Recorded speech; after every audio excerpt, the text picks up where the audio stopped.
Alright, so I'm just an idiotic, stupid dog, and believe it or not, lo and behold, this is whatever you would say, I forget, it is a spray tan, little spray tan girl take. And I ran into a little spray tan girl. I'm just a young, stupid dog. I ran into a little spray tan girl and she was very white and pasty. I didn't even know who she was. She was waving at me. I was like, who is this girl? Who is this chick? I'm a young, stupid dog. I normally don't even, make eye contact with people, let alone chicks.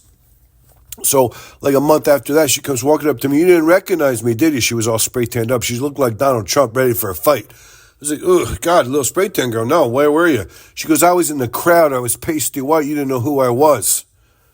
I was like, oh, my God, I'm sorry. I didn't recognize you. I didn't recognize you. I didn't see you. Now that you're spray tan, you have so much more bearing. You have so much more, whatever you say, there's so much more depth to your personality. You're so much more alluring, or what you would say, captivating. So I was like, well, what was it? Why are you trying to get my attention? She says, I was trying to get you to do a take about Nicki Minaj and Megan Thee Stallion. And I said, so jot it down, jot it on a cocktail napkin over here. I'll do a take. She wrote something down. She left. Lo and behold, that's the last time I seen a little spray tan girl. She was jet setting. She was going towards, whatever you say, not Montenegro or Monte Carlo. She was going on, she had been hired to do a fashion show that was diamond centric.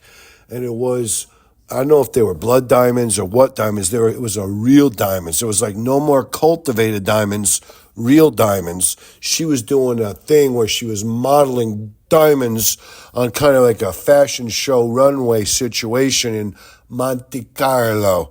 But anyways, when I got reading what she said, it began with hiss. And I looked up hiss, and right away it brought up Megan Thee Stallion versus Nicki Minaj. And I said, Nicki Minaj, what is she? Minaj? Is that like ode to Menage a Trois? Because this is a really freaky girl. They're both a couple of Barbie dolls. I'll say that. They're both a couple of black Barbie dolls. But what I'm going to say is this. They're a little harsh. Like, these are a couple girls, like, if you want to breed a running back or somebody to go, collect for a bookie, you would want to have, what do you say, copulation or intimacies with these girls. But if you were just wanting to take a girl to prom, you might say, hey, honey, they wear a lot of plumping up, Botox. They wear a lot of makeup. They wear a lot of risque, this, that, the other thing. They're really fashioned. They're created after the fact. I don't know how much intrinsic beauty they have as far as they've been modeled, they've been whatever. It's okay. But, they're still super talented. So remember, talent's beautiful. Talent is beautiful. So whatever. But anyway, so I was reading the script from the little spray tan girl, and she says, Megan Thee Stallion is Bigfoot. So somebody got shot in the foot. I'm not sure. Somebody got shot in the foot in a club, Plexico Burris style. Plexico Burris. Look it up. You're going to love it when you find out.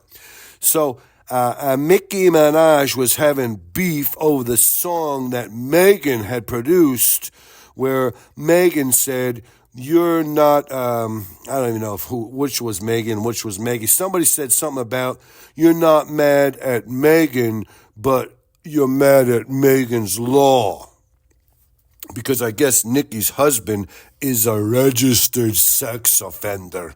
Out in Cali, if you rape somebody when you're 15, it doesn't matter if it was just when you're 15. For the rest of your life, you got to register as a sex offender, which is, the way it should be. It's par for the course. What are you going to say?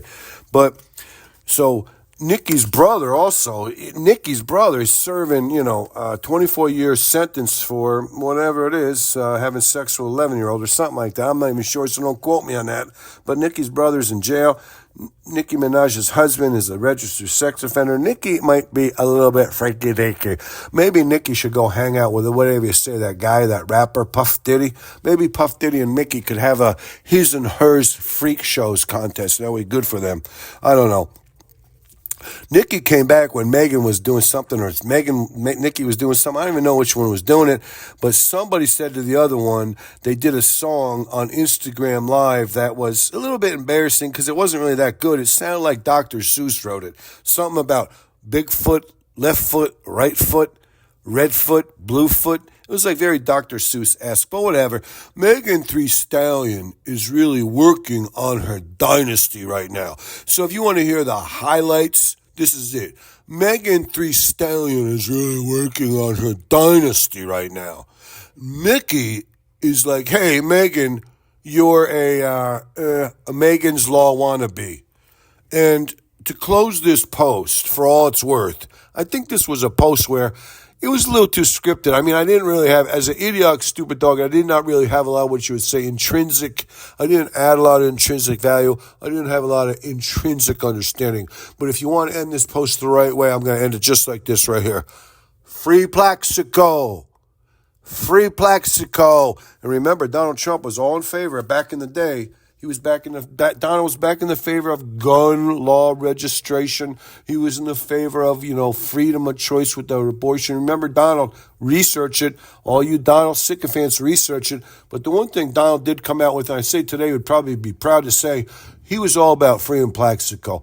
Free Plaxico Burris. It's like a big quote you could do. It's like a thing. It's like a catchphrase. It goes along with the Black Lives Matter thing, Free Plaxico.